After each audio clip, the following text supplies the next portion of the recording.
Olá, está no ar mais uma edição do Link CNJ. Aqui você acompanha assuntos da justiça que impactam o seu dia a dia em reportagens e conversas exclusivas com personalidades do mundo jurídico. E hoje nós vamos falar de um drama vivido por milhares e milhares de crianças e adolescentes brasileiros. São os órfãos do feminicídio. O número de assassinatos de mulheres por causa de gênero é altíssimo. E existem estatísticas sobre isso, mas por incrível que pareça, não há nenhuma base de dados sobre os órfãos do feminicídio, como se eles fossem invisíveis, embora seja fácil imaginar o sofrimento desses meninos e meninas. Em 2020, a juíza Viviane Vieira do Amaral, do Rio de Janeiro, foi morta a facadas pelo marido, Paulo Arronense. O crime foi cometido na frente das 3 filhas do casal, crianças que ficaram órfãs e certamente traumatizadas. No total, em 2020, 1.738 mulheres foram vítimas de feminicídio no Brasil. Na média, foram quase 5 mortes por dia, uma estatística que praticamente se repete ano após ano. O judiciário vem, adotando inúmeras medidas para auxiliar no esgotamento dessa brutalidade, como a campanha Sinal Vermelho, o Banco Nacional de Medidas Protetivas, inúmeras políticas de equidade de gênero que estão sendo implementadas pelo judiciário. Está se vendo no mundo um diálogo maior com relação justamente a essa problemática, que é uma problemática social. E isso é fundamental para a conscientização coletiva para podermos combater este problema grave na sociedade. Além de combater os crimes e punir responsáveis, o judiciário tem outra preocupação: o atendimento dos órfãos do feminicídio. A recomendação do CNJ é que os tribunais de justiça criem centros de apoio aos meninos e meninas que perderam a mãe para a barbárie. Um exemplo, então, bem sucedido foi criado no Tribunal de Justiça do Rio de Janeiro no mês de outubro do ano passado, que aí sim esse centro tem apoio psicológico, assistente social. Então, é essa a ideia e exatamente como tu disseste, é assim que nós vamos conseguir preservar e dar o apoio. A prevenção é o ideal, Depois que nós temos o feminicídio, é o que eu digo, muito pouco podemos fazer porque aquela vida já foi, mas podemos sim auxiliar e amparar essas vítimas também, que são essas crianças órfãs, vítimas do fruto desta barbárie que é o feminicídio. Outro exemplo de sucesso vem da Defensoria Pública do Amazonas. É o NUDEM, Núcleo de Promoção e Defesa da Mulher, criado em 2018 e presente em 43 municípios do estado. Defensores, psicólogos e assistentes sociais atendem as mulheres vítimas da violência e também os órfãos do feminicídio. Garantem cuidados psicológicos, cuidam de ações de guarda e acompanham processos criminais. Foram centenas de atendimentos em apenas 4 anos. Para falar sobre o assunto, eu converso agora online com a defensora pública Caroline Braz. Caroline, muito obrigado pela entrevista. Eu começo com uma pergunta que eu acho importantíssima. Afinal, por que essas crianças e adolescentes, os órfãos do feminicídio, são invisíveis? Não se sabe quantos são. Olá, Guilherme. Eu, como defensora pública do Núcleo da Mulher, percebi que nós temos as políticas públicas voltadas para a defesa da mulher. Mas após a ocorrência desse crime de feminicídio, não havia nenhuma política voltada para essas crianças, até mesmo porque não temos dados, não temos estatísticas. Então decidimos, desde 2018, fazer a busca ativa nos processos que corriam nas varas do Tribunal do Júri. Então, fomos atrás dessas famílias, tivemos muita dificuldade para localizar essas crianças. Então, realmente, hoje ainda não existe um protocolo, ainda não existe nada que determine que a Justiça ou os próprios delegados, Tribunal de Justiça, deva fazer o encaminhamento dessas famílias para algum órgão fazer o acompanhamento. Então, isso que a Defensoria Pública está fazendo, um acompanhamento não apenas jurídico, mas também com psicólogas e assistentes sociais acompanhando essas crianças que ficaram órfãs do dia para a noite, de pai e de mãe. Essa falta de estatísticas não é um problema exclusivo do estado do Amazonas, onde a senhora trabalha, é um problema nacional. Eu fiz uma grande pesquisa, não localizei nenhuma informação sobre isso em nenhum dos estados da federação e muito menos uma estatística nacional. Mas vi um comentário de um professor que lida com o assunto, mas é muito mais na área da especulação do que propriamente da constatação. Ele acredita que seriam 3 crianças ou adolescentes para cada mulher vítima de feminicídio. A senhora acredita que é um número razoável? Sim, é isso mesmo. Nós identificamos que essa tem sido a média. Então, existem famílias com 5 crianças, famílias com 1 criança, e acaba que, na média, a gente tem essa estatística ainda não tão oficial, porque não temos o número total dessas crianças, mas, em média, são famílias com 3 crianças. E o mais triste, Guilherme, famílias em que essas crianças acompanharam e presenciaram o ato do feminicídio, presenciaram o momento em que o pai matou a própria mãe. Então, isso deixa traumas nessa criança que, se não houver um acompanhamento psicológico, são crianças que vão aí crescer traumatizadas e, infelizmente, a psicologia até explica que há a tendência a uma reprodução de comportamento se você não tiver ali a cura desse trauma emocional. Então, é muito importante não só o acompanhamento jurídico, mas principalmente o acompanhamento psicossocial dessas crianças para que elas consigam voltar a uma vida normal, voltar à sua rotina diária e que consigam realmente tentar apagar e superar esse trauma tão grande. Ainda que a Defensoria Pública do Estado do Amazonas esteja preocupada com o assunto, a senhora acredita que essas vítimas, esses órfãos do feminicídio, têm tido o atendimento que precisam, esse atendimento psicossocial ao qual a senhora se referiu? E não só no Estado do Amazonas, o que a sua percepção lhe diz sobre o Brasil como um todo? Infelizmente, Guilherme, ainda não. Mesmo aqui, onde nós temos o projeto, nós temos dificuldade de localizar as crianças, de localizar as famílias. Então, no resto do país, se não houver projetos semelhantes, a dificuldade vai ser ainda maior. Por isso, a importância do Prêmio Inovare trazer essa situação que era invisível, essa situação que não era conhecida e não era debatida pela sociedade, para que agora possamos iniciar esse debate e mostrar o quanto é importante ter um acompanhamento profissional dessas famílias. E não apenas o que eu bato bastante nessa questão, Guilherme, que não é só o acompanhamento jurídico, mas principalmente esse acompanhamento integral entre a Defensoria Pública, que acompanha o processo. Na semana passada, eu participei como assistente de acusação de um júri de feminicídio. Então, eu faço o acompanhamento jurídico do júri, a pensão alimentícia, a guarda dessa criança, porque a partir do momento que o pai está preso, a mãe faleceu, essa criança precisa estabelecer com quem vai ficar a sua guarda. Então, a gente tem que definir a guarda, a pensão alimentícia, acompanhar o processo do júri e também trazer essa equipe multidisciplinar para fazer o acompanhamento social dessa família e o acompanhamento psicológico. Algo, Guilherme, que nós queremos, que eu tento avançar, é conseguir, porque essas famílias têm tido muita dificuldade financeira. Existe um projeto para haver ali um auxílio para órfãos da Covid. Muitas crianças aqui ficaram agora órfãos em virtude do falecimento dos pais pela Covid.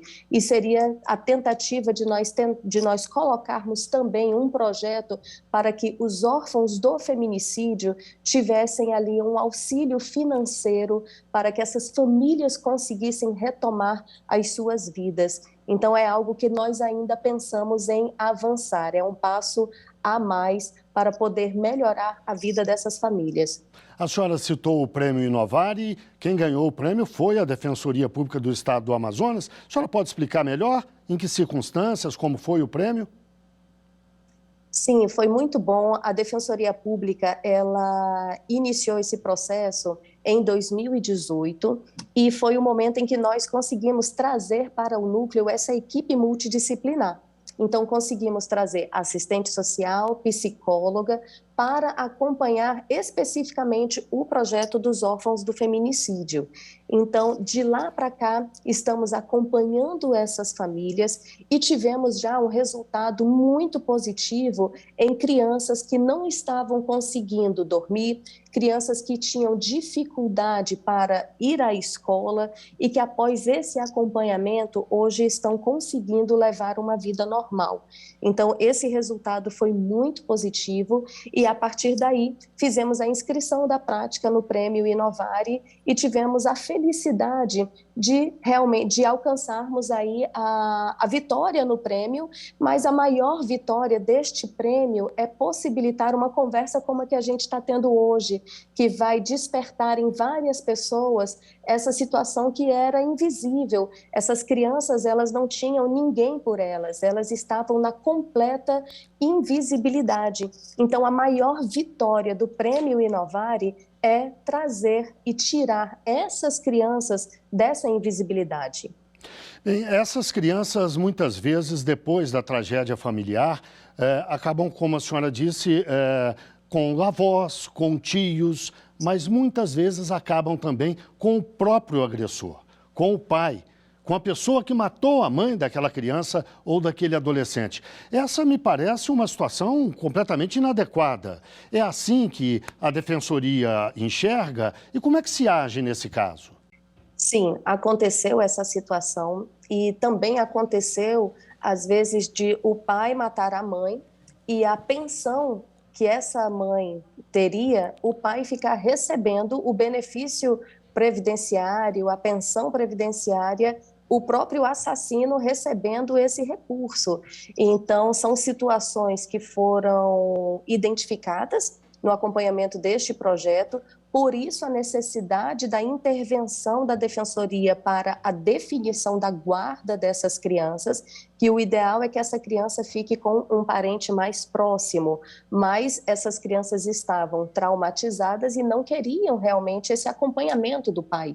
Então, se não houvesse o projeto, essas crianças hoje estariam numa situação que seria de total absurdo e de total prejuízo à formação emocional, psicológica dessas crianças.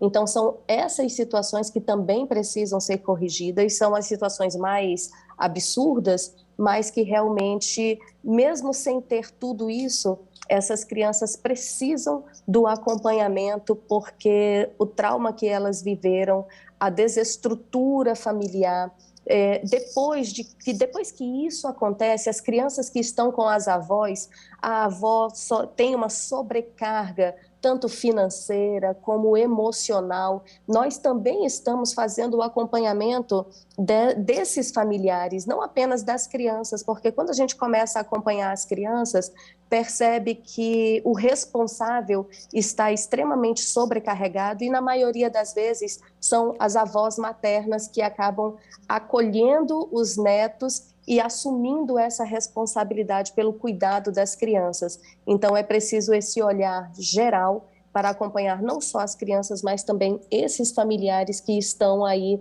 neste momento, completamente desestruturados. Bem, isso exigiria talvez alguma política pública que contemplasse essa questão. É a sobrecarga que a família que recebeu aquela criança tem em função de não ter renda suficiente ou não ter pessoas suficientemente preparadas para lidar com aquela situação. Faltam políticas públicas também nesse sentido? Como é que se resolveria isso?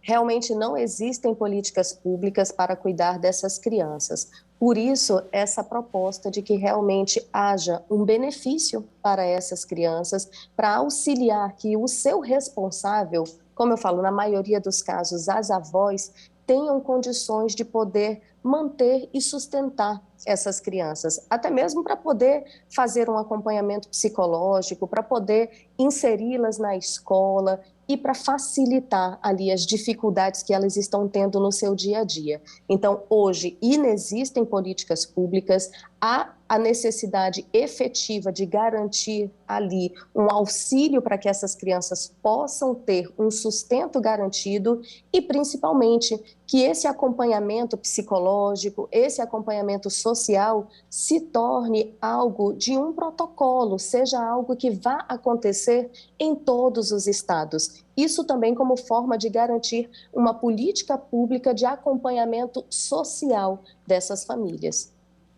Há pouco a senhora falou sobre o trauma que essas crianças enfrentam. Antes até a senhora lembrou que algumas sequer conseguem dormir. A sua experiência lhe diz o quê no convívio com essas crianças? Que tipo de trauma, que tipo de comportamento a senhora tem observado? É muito triste a gente acompanhar a vida dessas crianças. É até difícil imaginar, Guilherme. Eu fico pensando que eu perdi minha mãe recentemente e a gente já se sente abalado pela perda natural da mãe. Então, a perda traumática, a perda da mãe em virtude do assassinato, ou seja, em virtude do pai ter matado a própria mãe, é algo que para nós é muito difícil de imaginar a dor dessas crianças. Então, nós tivemos crianças que reproduziam o comportamento, ele viu o pai matar a mãe a pauladas. Então, essa criança brincava reproduzindo esse comportamento. A brincadeira da criança era mostrar, olha como o papai fez, e fazia as pauladas. Ou seja, a criança está completamente sem entender aquilo que está acontecendo com ela. E outras crianças que tinham medo de dormir, porque presenciaram o fato, né, o feminicídio pela noite e estavam com medo de dormir, com medo de que acontecesse alguma coisa. Então, é muito importante o acompanhamento psicológico, porque somente um profissional da área para conseguir superar, né, auxiliar essas crianças a superarem esse trauma tão profundo. Porque, como eu ressalto, se nós perdemos a nossa mãe em uma situação comum, já é algo difícil. Imagina para uma criança perder presenciando o próprio pai tirar a vida da mãe. Bem, chegamos ao fim da nossa entrevista. Eu agradeço a participação da defensora pública Caroline Braz. É hora do CNJ nas redes. Vamos ver algumas das postagens que marcaram a semana nas redes sociais do CNJ. Olá, pessoal. Se você tem vivido momentos de estresse contínuo com o trabalho, se sente esgotado e com baixo rendimento, pode ser que você esteja com a síndrome de burnout. Recentemente, a OMS classificou essa síndrome como doença ocupacional, resultante de um estresse crônico associado ao local de trabalho que não foi adequadamente administrado. Com a nova classificação, CID-11, caso o trabalhador reconheça os sintomas, deve buscar um médico para uma análise profissional. E se for diagnosticado, deve ter seus direitos trabalhistas e previdenciários assegurados. Veja mais detalhes desse post que foi destaque na última semana nas redes do CNJ. Mudando de assunto, você sabe a diferença entre abandono de bebês e entrega voluntária? Muitas mulheres ficam abaladas com uma gravidez indesejada, mas poucas gestantes sabem que têm o direito de entregar o seu bebê para a adoção. Nesses casos, a entrega voluntária nas varas da infância e da juventude é um direito garantido à gestante e ao genitor após o parto, e também é um ato de proteção e cuidado com as crianças. É dever do Estado zelar para que essa entrega seja realizada sem constrangimentos, já que difere do abandono, um crime de acordo com o Código Penal. Conheça mais sobre as duas situações na publicação do CNJ. Por fim, a Corregedoria Nacional de Justiça abriu consulta pública para coletar críticas e sugestões à minuta de ato normativo que tem o objetivo de aprimorar a adequação dos cartórios à Lei Geral de Proteção de Dados, LGPD. A proposta fixará princípios e diretrizes de caráter uniforme que servirão de base para o exercício das atividades dos serviços notariais e de registro. Podem participar da consulta pública pessoas físicas e jurídicas com reconhecido interesse na matéria até o dia 28 de fevereiro de 2022. Por hoje é só. Tchau, tchau. Agora no Link CNJ, Notícias da Justiça. Vamos dar um giro pelos estados e pelos tribunais do país. Uma nova plataforma vai permitir o pagamento eletrônico de serviços de registros de imóveis. A novidade foi instituída por meio de um provimento da Corregedoria Nacional de Justiça e está em desenvolvimento. Os meios de pagamento permitidos serão o Pix, cartão de crédito emitido por operadoras ou administradoras autorizadas pelo Banco Central e boleto bancário. O CNJ e o Conselho da Justiça Federal firmaram um acordo com a Caixa Econômica Federal para dar mais rapidez às ações judiciais que envolvem o DPVAT, o seguro que indeniza vítimas de acidentes de trânsito. Para isso, a plataforma digital do Poder Judiciário será integrada aos sistemas informatizados da Caixa. O acesso instantâneo aos dados vai dispensar uma série de atos processuais que atrasam a tramitação e vai manter o respeito à Lei Geral da Proteção de Dados. O Tribunal Eleitoral do Paraná criou uma seção de segurança cibernética, um setor específico para prevenir ataques e garantir a segurança da rede, dos sistemas e dos dados da Justiça Eleitoral. A seção atende às normas definidas pelo CNJ e pelo Tribunal Superior Eleitoral. No primeiro turno das eleições de 2020, a rede da Justiça Eleitoral sofreu cerca de 3.000 tentativas de invasão, todas sem sucesso. Chegou a hora do quadro Uma História. Aquele momento em que um juiz ou uma juíza conta um caso que marcou a carreira dele ou dela. Veja a história de hoje. O caso que eu trouxe para relatar aos senhores envolve a questão do feminicídio, né? É um caso específico de feminicídio, é um caso que ocorreu em 2019, cujo fato, o crime em si ocorreu no dia 16 de abril de 2019, foi o dia do desaparecimento da vítima, que era uma pessoa casada, que tinha uma filha de 5 anos de idade. A vítima era uma pessoa muito jovem, 22 anos apenas, que era casada com um rapaz também jovem. No entanto, ela mantinha alguns relacionamentos extraconjugais. Foi descoberto também que existia um contato de muitas ligações, inclusive no dia do desaparecimento da vítima, no dia 16, com uma pessoa que a família passou a conhecer há pouco tempo, antes do fato, né? Era um caseiro que tomava conta de um sítio próximo à casa da vítima, né? E dos familiares da vítima, que a vítima residia com o marido, com a filha e com a sogra, né? E essa pessoa que foi acusada posteriormente do crime, porque as investigações apontaram ele como o suposto autor do fato, essa pessoa passou a criar vínculos de amizade com a família, passou a frequentar a casa da vítima, inclusive por conta desses laços de afetividade que foram se firmando, né, foram se solidificando. O acusado do processo, ele foi convidado a ser padrinho da criança, da filha da vítima, de apenas 5 anos de idade. Então, se estabeleceu uma relação de confiança, uma relação de amizade. Ele passou a frequentar, ter acesso à casa da vítima, e aí iniciou um relacionamento conjugal com a vítima. Não era de conhecimento de ninguém, o marido também não tinha nenhum tipo de desconfiança a respeito disso. No entanto, as investigações trouxeram essa informação. O acusado, ele foi pronunciado pelo crime de homicídio duplamente qualificado, pela emboscada e também pela qualificadora do feminicídio. O júri dele ocorreu no ano passado, ele foi condenado, tá? Foi confirmada a denúncia do Ministério Público e a pronúncia também, foi condenado nos termos da pronúncia. E a defesa interpôs recurso, né? Então estamos aí aguardando o desfecho desse recurso, desse julgamento. Então não se tratou, na verdade, de um homicídio, né, contra uma mulher puramente, né? Na verdade, existia um vínculo amoroso entre eles, existia esse vínculo afetivo, o relacionamento conjugal que eles mantinham, independentemente de outras questões, e por isso ele foi enquadrado como feminicídio. O fato em si acaba se tornando um pouco mais grave, porque envolve o interesse de uma criança, né, de 5 anos de idade, que foi possivelmente utilizada aí como veículo de ligação para que ele estabelecesse uma relação mais próxima com a família. Tanto é que existem relatos no processo de que ele era muito carinhoso com a criança, ajudava a buscar a criança na escola. Algumas das vezes foi uma tragédia que deve ter gerado à criança, certamente, problemas de ordem emocionais muito sérios, né, por conta do abalo e da confiança que a criança tinha e do relacionamento emocional que ela estabeleceu com o acusado também, que era o padrinho dela.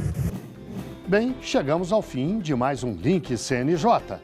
Muito obrigado a você que esteve com a gente até agora e até o próximo programa.